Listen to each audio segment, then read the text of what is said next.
Choo choo. Choo choo.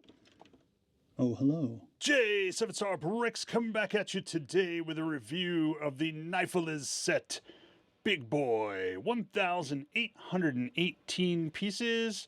This is set number NF10139. You can find this on Amazon.com. I will leave a link in the description below. Let's check this thing out.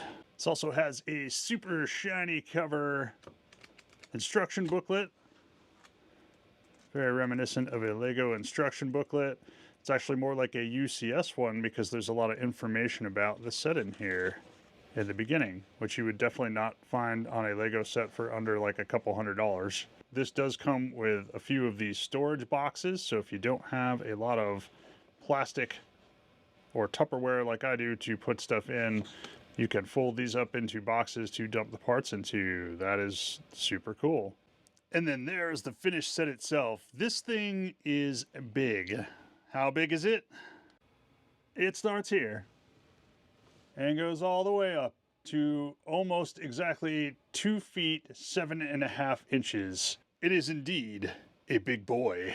Let's take a little closer look at the finished set here. Check this thing out. And just like a UCS set, you've got the set name tag on the little display here. So this display is railroad tracks on kind of a black base here. That's pretty cool.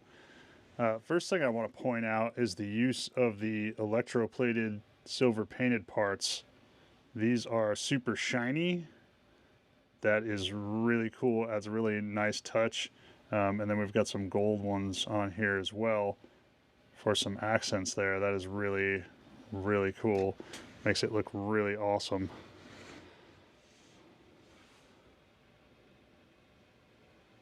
So you're going back. This is the engine on the front. And then you've got the coal car on the back.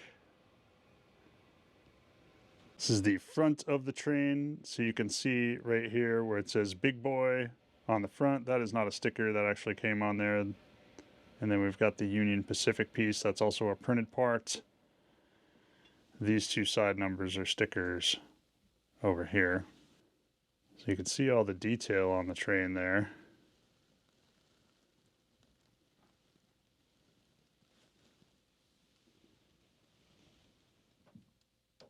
One thing that's really cool, let me see if I can get this whole thing in frame, is if you watch the train wheels,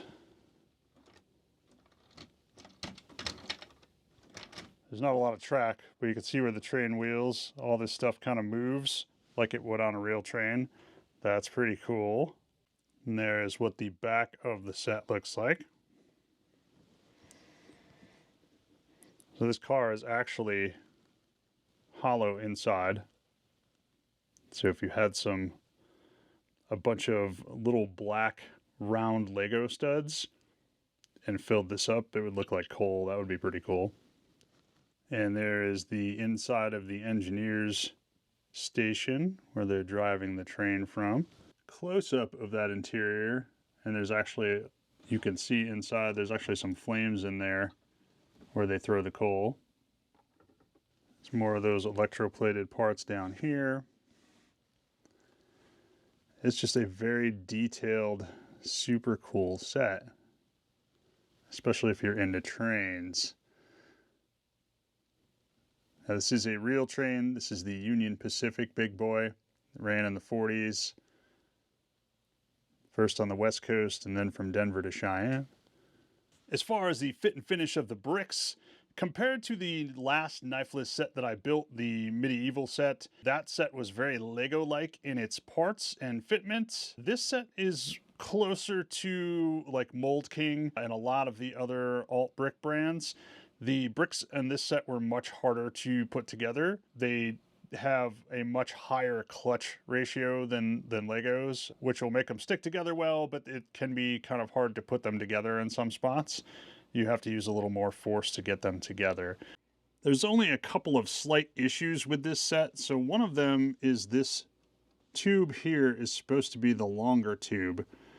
So this tube here is supposed to be a longer tube. I had to use the shorter tube because the longer tube didn't fit in there. And then this is supposed to be the shorter tube, but the shorter tube didn't work here either. So you can see this is supposed to be up. So this whole part should be up this way. But you can see this tube, the way it's connected here, keeps forcing this part down. That is where that part is supposed to be. But this tube is just too long. Even the short tube was too long. In the instructions, they want this to kind of do this, like a bend, and have kind of a fun little, well, see, they want to have kind of a fun little bend in it where it does something like this. And that's kind of unrealistic for these. These do not want to stay bent like that unless you took like a heat gun to them to, you know, melt them a little and keep them in that position. They're not going to do that. They're going to want to try to go straight, and it just, the force from these tubes will actually push these parts out of alignment rather than make the tubes bend. So what I did was cut this down a little bit. If you are going to keep this set on display, probably what I would recommend would be to glue the tubes on the ends of these pieces here and here to keep the tube from falling off. So when you get it to the right length, cut it and then glue it down there. And then there's only two other small things. So this section on the front here, these kind of, all the wheel sections, if you look under, you can see they kind of float. They're connected in one place to the body of the engine, and they kind of float here on the bottom. This front section, it's got a piece that connects this like floating part in the front to the main section of wheels, and it's a gray cross stud like this that pushes in, and it keeps slipping off. So this will like kind of, if you take it off the tracks, this kind of just falls off forward. And I'm not really sure what they could have done to mitigate that. It just doesn't want to stay on there correctly. You can kind of, there's a piece right there hanging down. Yeah, see that gray stud right there? That's what that keeps slipping off of. And I haven't been able to figure out a way to get that to stay on there. So that's just kind of something to be aware of. You could definitely glue that. You might also be able to find a longer cross stick and stick something on the end so that it goes all the way through, and then put this piece right here, this little round piece, put that on there on the other side to kind of act as a nut and keep it on there. And my only other small complaint is that we do have a lot of printed parts, which is awesome. The stickers. So this is a sticker, which is fine. This is a sticker. This actually crosses several pieces. So you can see the joints between the pieces here.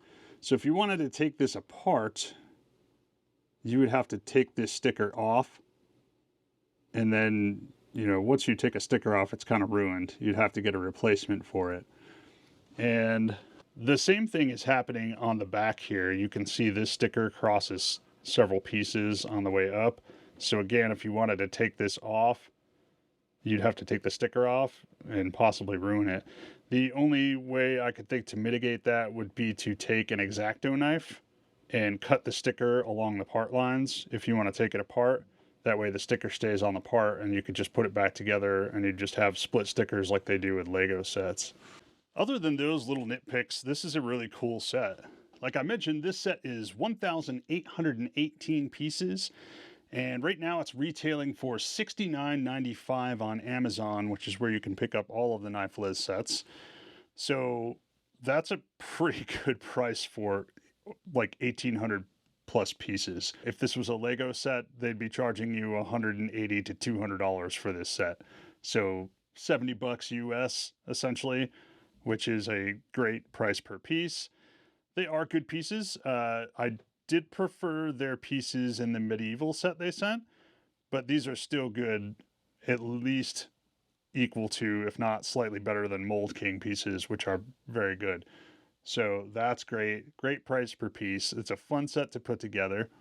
Like I said, I'll leave a link below. It's not an affiliate link, but it does go to the Amazon site where you can pick one of these up if you want. They do sell other train sets there, as well as a host of other building sets. And that's it for this one, guys. This was a fun set to put together. 1,800 pieces doesn't take too long. Working it, a couple hours a night. It only took me a couple weeks to do this set. Certainly you could do this probably in a weekend if you had more free time than I do. Would I recommend this? Yeah, if you like trains, this is a really neat set. I love this electroplated stuff. This looks so good. I wish Lego had done that on the Mandalorian helmet. I mean, they had a couple of pieces, but the whole helmet should be like that. It would be awesome. And there is just a ton of details built into this set. It looks really great. So if you're a big train fan, check out Nifeliz's Trains on Amazon. Once again, this set was provided to us by Nifeliz. I did not pay for this, just for full disclosure, but that does not change my opinion of sets. You guys know I will trash a set if I don't like it and elevate a set if I do. This is just my straight up honest opinion, and that's all I've got. Again, this is Jay's 7-Star Bricks. Thank you for joining me today. Go ahead and give us a like and subscribe if you don't mind. Leave a comment down below. It really helps us out. And we'll see you here for the next review.